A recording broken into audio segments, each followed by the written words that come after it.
Today we're brewing an extract beer with our new countertop beer kit. We made the kit for the person who has never brewed beer before. It's basically a fermenter that you can also bottle from, and it's one of the few things you'll need that you probably won't already have lying around your kitchen. It's super easy to assemble. Our Chief Operating Officer Emmett was even able to put one together. Nice work, Emmett. It comes with ingredients, but you'll need to provide your own water. City water is fine, and the first step is to add 1.5 gallons to a stock pot, then heat it to 160 degrees Fahrenheit. Because we're using city water that's been treated with chlorine, we're going to add 1/5 of a Campton tablet, which comes with the kit.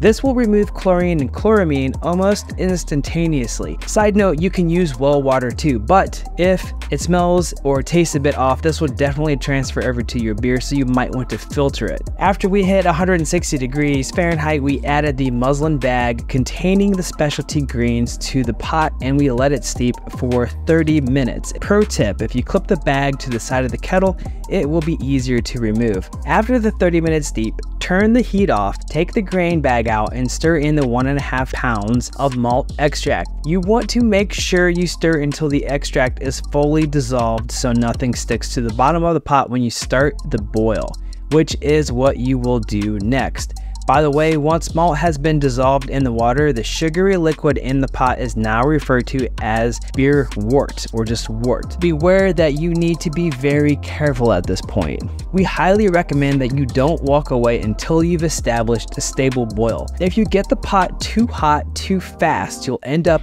with what's called a boil over. This is the term for when wort boils over the edge of the pot. You want to avoid this at all costs because the sugar in the wort will burn to a crisp and weld itself to your stovetop or your hot plate. It's basically the worst thing that can happen during homebrewing. Alright, so this recipe calls for a 60-minute boil, and it also has what's called a 60-minute hop addition.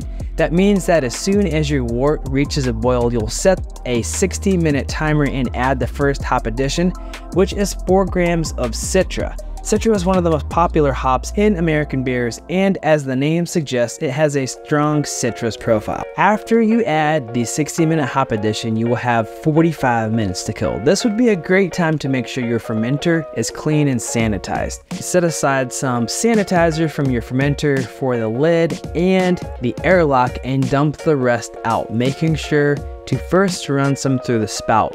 With 15 minutes left in the boil, you're going to add 8 grams of Citra, and when the timer expires, you'll turn off the heat and add the rest of the hops, which should be about 18 grams of Citra.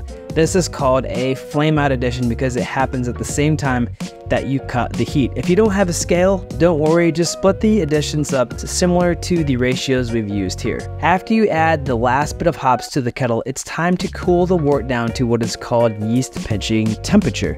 To chill the beer wort, you have a couple of options. The first option is to fill your sink with cold water and add a bag of ice. This is probably the quickest method to chill the wort. Oh, and by the way, if you haven't already done so, you should add a lid to the kettle to minimize the potential for contamination. It helps to occasionally stir the water around the kettle, and if the water gets warm, you might want to add more ice. The second option is to put the kettle in your refrigerator. We've tested this, and the refrigerator should cool the beer to 70 degrees in about 2 hours. Once the wort is chilled to around 70 degrees, transfer the wort to the fermenter by dumping it from the pot, but try to leave behind the very bottom layer of debris. We actually stopped a tiny bit early, then accidentally mixed everything up. If you do that too, no worries, not a problem. Just top the fermenter off with a little bit of bottled water until it reaches the 1.25 gallon mark. The thermometer should read about 70 degrees Fahrenheit. If it's a bit lower, that's fine. If it's more than 4 degrees too high, you should leave it cool longer. Next, add the yeast. Yeast perform best when the wort has been aerated, so put the sanitized stopper in the lid and screw it on the fermenter. Make sure you've sanitized your hands as well and cover the stopper opening, then shake the fermenter for about 60 seconds. Next, scoop up some of the sanitizer solution with the airlock, add the centerpiece, secure the lid, and put it in the stopper. And congratulations, you just made beer. Sort of. You made wort. The yeast will actually make the alcohol over the next 7 to 10 days. For best results, put the fermenter in a dark location that has a steady temperature as close as possible to 70 degrees Fahrenheit. Don't stress if the temperature is a few degrees over or below.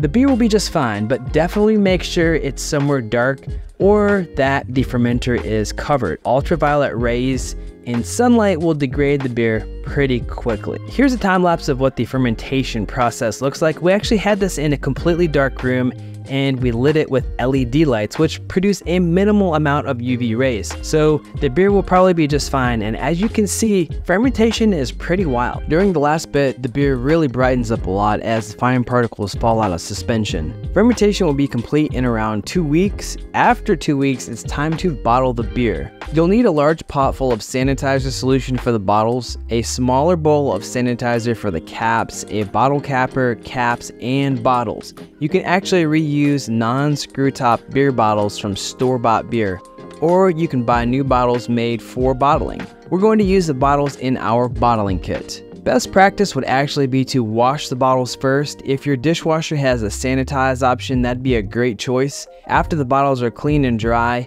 transfer them back to the box they came from and stage them next to the beer. Add the caps to the sanitizer solution and submerge a few bottles. Before you get started, it's best practice to spray some sanitizer solution into the bottling spigot if you have a spare spray bottle. Also, you'll want to dump the sanitizer out of the bottles, of course, before adding the beer.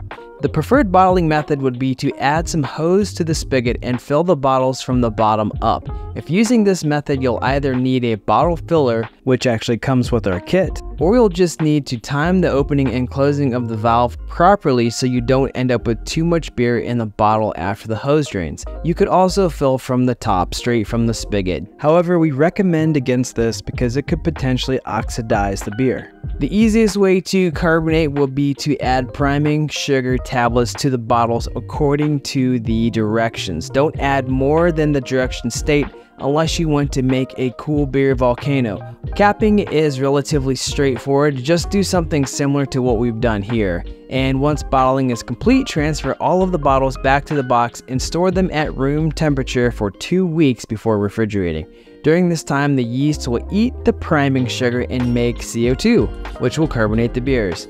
You'll have a bit of sediment at the bottom of the bottles, but this is fine. Just try not to shake the beers before pouring or drinking. And if everything went well, you'll have made your own delicious homebrew beer. Hey, did really good. Yeah. My extract brewer now. That's great. You can find our 1 gallon countertop beer kit at clawhammersupply.com. Thanks for watching. You guys are the best. See you on the next one.